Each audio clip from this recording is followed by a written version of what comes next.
তাদের কাছে এই পৃথিবীতে আলেমদের কথার যে মূল্য আছে পৃথিবীর কোন রাষ্ট্রপ্রধানের কথার সেই মূল্য তাদের কাছে নাই।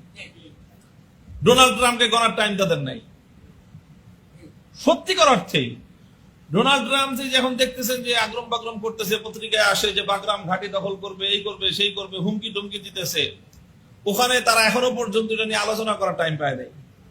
এখনো পর্যন্ত বললো তারা যে আধা ঘন্টার সময় হয় নাই যে এই বিষয়টা নিয়ে আমরা একটা আলোচনায় বসবো, যে ট্রাম্প যে এরকম চিল্লিতেছে কি করা এটা নিয়ে, ওই টাইম নাই ওদের।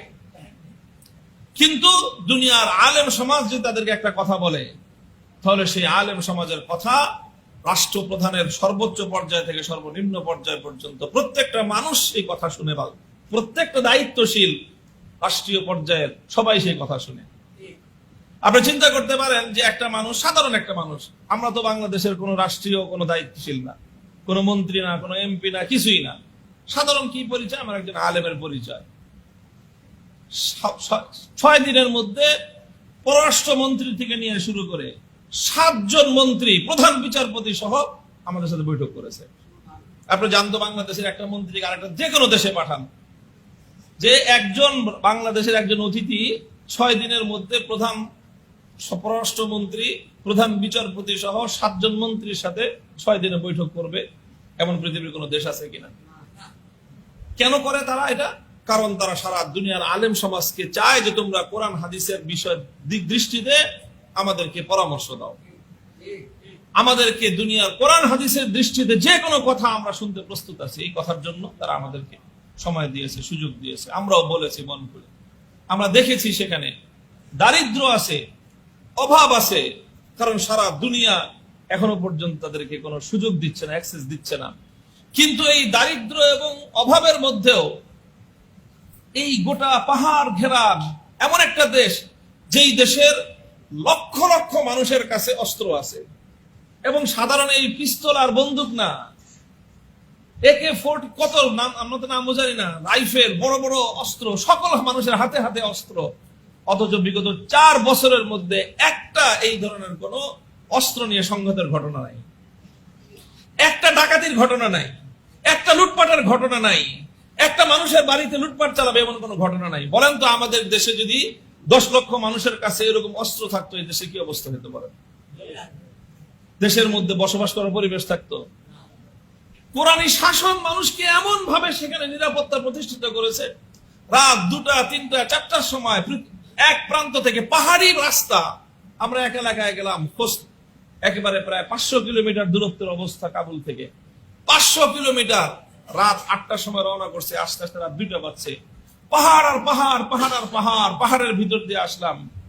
কোনো ভয় নাই, কোনো আতঙ্ক নাই, কারণ সেখানে আল্লাহর কোরআনের বিধান বাস্তবায়িত হয়েছে। এই নিরাপত্তা আমরা নিজেরা সচক্ষে দেখেছি। সেখানে অভাব আছে, অনটন আছে, কিন্তু কোন দরিদ্র অসহায় মানুষকে না খাওয়ায় নিজে খাওয়ার প্রতিযোগিতা নাই। 8 লক্ষ মানুষকে, 8 লক্ষ ফ্যামিলিকে রাষ্ট্রীয় ভাতা প্রদান করা হয়।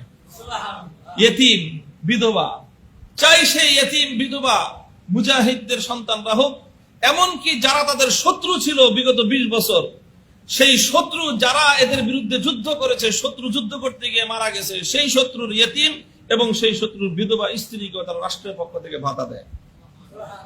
তোর বাপে মরে গেছে আমাদের বিরোধিতা করে, বাপের দোষ, তোমার তো দোষ নাই, তুমি ইয়েতিম, তুমি রাষ্ট্রের কাছ থেকে ভাতা পাবা।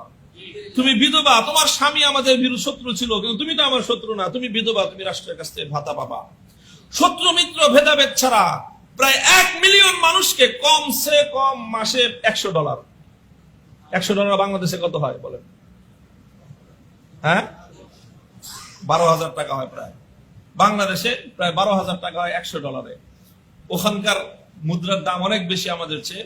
ওখানকার মুদ্রার দামে $100 5,000 টাকার কিছু বেশি হয়।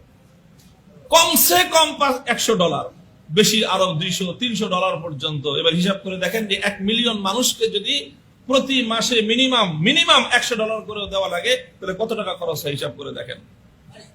পৃথিবীতে এত বড় বড় অনেক অর্থনৈতিকভাবে সমৃদ্ধ জাতি রাষ্ট্র আছে, কারো পক্ষে এটা কি সম্ভব যে এরকম $100 করে এরকম 1 মিলিয়ন মানুষকে সহযোগিতা দেবে, বিধবা এবং এতিমদেরকে? আল্লাহ পাক রব্বুল আলামিন এই সবই দিয়েছেন আল্লাহর কোরআনের বরকতে, ইসলামী শাসন ব্যবস্থার বরকতে। আল্লাহ পাক রব্বুল আলামিন এই উম্মতকে, কোরআনের এই উম্মতকে, যারা কোরআনের উম্মত, যাদের জন্য আল্লাহ কোরআন নাজিল করেছেন, সেই উম্মত যেন আল্লাহর কোরআনকে আঁকড়ে ধরে, এটাই হবে আগামী উম্মতে মুসলিমার সবচেয়ে বড় চ্যালেঞ্জ। এবং ইনশাআল্লাহ গোটা উম্মতে মুসলিমা অদূর ভবিষ্যতে ঐক্যবদ্ধ হয়ে আল্লাহর কোরআনের রজ্জুকে আঁকড়ে ধরবে। এই শক্তিকে রোধ করার ক্ষমতা পৃথিবীর কারো নাই। পৃথিবীর বিভিন্ন প্রান্ত থেকে মুক্তি পাগল মানুষেরা আল্লাহর কোরআনকে যখন ঐক্যবদ্ধভাবে আঁকড়ে ধরবে, পৃথিবীর সমস্ত শক্তি ইসলামী শক্তির সামনে পদানত হবে ইনশাআল্লাহ। সেই দিন ইনশাআল্লাহ অতি সন্নিকটে। আল্লাহ পাক রব্বুল আলামিন আমাদেরকেও সেই দিন দেখার তৌফিক দান করেন, যখন এই গোটা উম্মাহ আল্লাহর কোরআনের সোনালী শাসন ব্যবস্থায়, কোরআনের শান্তির সামিয়ানার নিচে সারা দুনিয়ার মানুষকে শান্তির সুখ উপহার দিতে পারবে। ওয়া আখিরু দাওয়ানা আলহামদুলিল্লাহি রাব্বিল আলামিন। আসসালামু আলাইকুম ওয়া রাহমাতুল্লাহ।